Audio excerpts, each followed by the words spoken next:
Hi, my name is Nikhil Chakravarty. I'm a senior at Granada Hills Charter High School, and I'm entering my project, making bile ducts from stem cells, building a model to treat Alagille Syndrome for consideration in the Davidson Fellows competition.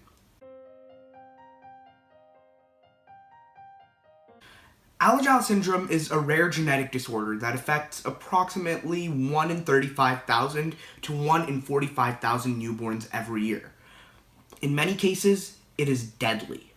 In others, the patient is forced to endure an extremely poor quality of life, and many live severely shortened lifespans. Alagille syndrome results in the absence of bile ducts, which causes liver malfunction, facial distortions, congenital heart disease, axial skeletal or vertebral anomalies, and eye problems.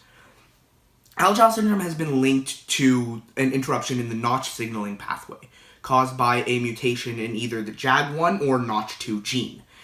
These mutations prevent the interaction between jagged ligands and Notch2 receptor proteins, which in turn disrupts the formation of higher order structures like a bile duct. About 94% of patients affected with Alagille syndrome have a mutation in the JAG1 gene, while only about 1% of mutations are Notch2 associated. This study was designed to set the groundwork for the development of a disease modeling platform that simulates Alagille syndrome through the differentiation of human embryonic stem cells into a biliary organoid. In the summer of 2016, I did an internship at the Cedars-Sinai Regenerative Medicine Institute. As part of the internship, I conducted research to initiate the process of creating this disease modeling platform. That essentially means that I created a disease in a dish that replicates the effects of Alagille syndrome. However, before we could start creating the disease modeling platform, we had to create a proof of concept that showed that we could first create a viable bile duct organoid. As of now, Alagille syndrome has absolutely no medical treatment. Families of patients are left without hope and simply believe that their newborns are destined to die. And those with less severe cases are forced to live a shortened life and endure an extremely poor quality of life. By conducting this study, I could take steps in developing treatments to prevent someone from having to endure this terrible burden. The availability of such models is also crucial for the discovery and development of therapeutics.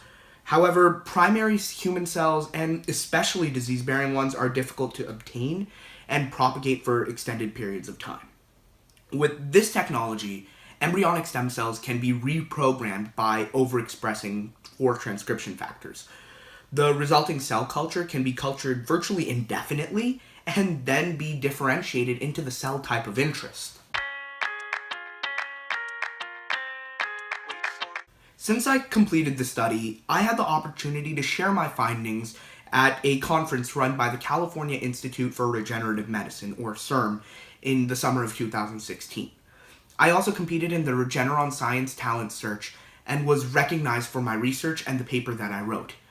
I've also conducted a literature review study regarding the impact of genetic mutations on cancer proliferation.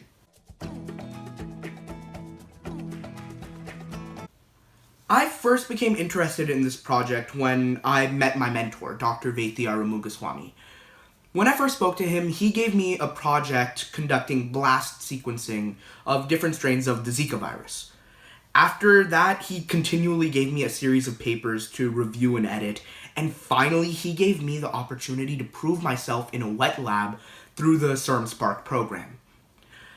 When I joined his lab, he discussed the idea of creating a disease modeling platform, and I was instantly enamored by it.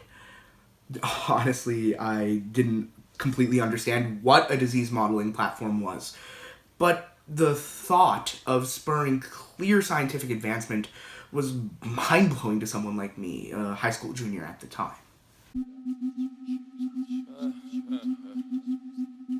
While my rate of learning during this project was similar to drinking from a water hose on most days, when I started, I had decided to make sure that I at least learn one new thing every day from the other projects being run simultaneously. Rather than keeping my basic knowledge base within my area of study, the hepatobiliary system, I wanted to diversify and see what I could learn in the period of 7 weeks. Honestly, I was living a dream, and at night I couldn't wait for the next morning to be in lab. Because of the steps that I took to grow my awareness within regenerative medicine, I was able to apply the knowledge that I had gained from these other projects, and as a result, my project became better for it. My project evolved and grew when my knowledge thrived. The application of this work goes past the discovery of treatments for just Alagille syndrome. The procedure of this experiment can be applied to nearly any genetic disease, from Huntington's disease to breast cancer. The discovery of medicines and pharmaceutical drugs would be streamlined by the utilization of this medium.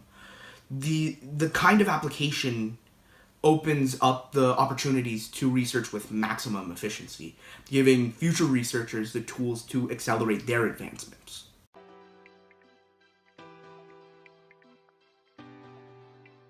When looking at my research, the impact can be categorized in multiple stages. In the short term, it will help in enhancing the process of developing the treatments for Alagille syndrome.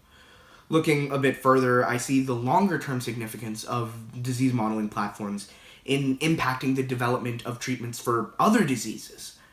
The human impact of this research is incalculable, because it gives not only hope for life, but hope of a good quality of life to those who simply don't have any hope to live. My father's example has been my greatest influence in pursuing science. While I watched him talk to cancer patients and discuss treatments, I became enamored by the idea that I could study something I enjoyed and feel good in the process of doing it. When I think about the influence on my research, though, I instantly think of my mentor, Dr. Mugaswamy. The influence that he had over my work, from helping me to choose my topic of study to the unrelenting guidance that he gave me through the process of my research, he was really there for me every step of the way. I was also deeply influenced by my awesome lab team. They guided me through the whole process of learning how to do medical research, as well as what techniques to use when, or other information that would be useful as I pursue a degree in biochemistry.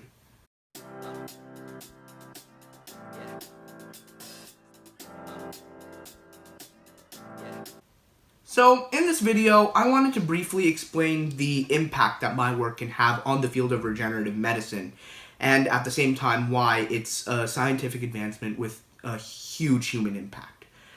Over the course of 7 weeks, I differentiated stem cells into a viable bile duct organoid. The implication of these results go far beyond the treatment of Alagille syndrome, but it also applies to the general treatment of disease. With that in mind, I would like to thank you for your time and for considering my project for the Davidson Fellows competition. I'm grateful for the opportunity presented to me by the Davidson Institute.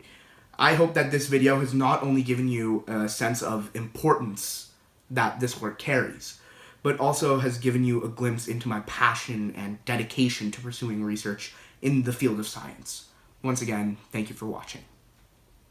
So long, farewell, our readers, and good night. I hate to go and leave this pretty sight.